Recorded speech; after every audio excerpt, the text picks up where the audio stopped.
JavaScript is a scripting or programming language that allows you to implement complex features on web pages.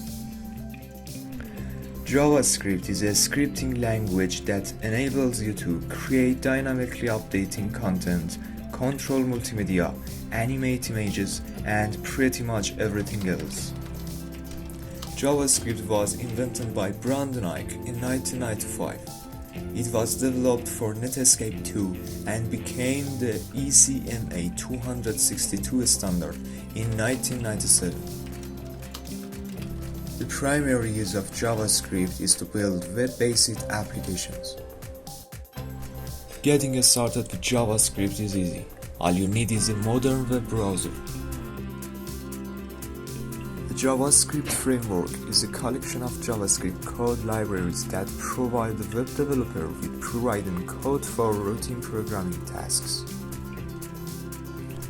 The most famous JavaScript frameworks are React.js, AngularJS, and Vue.js.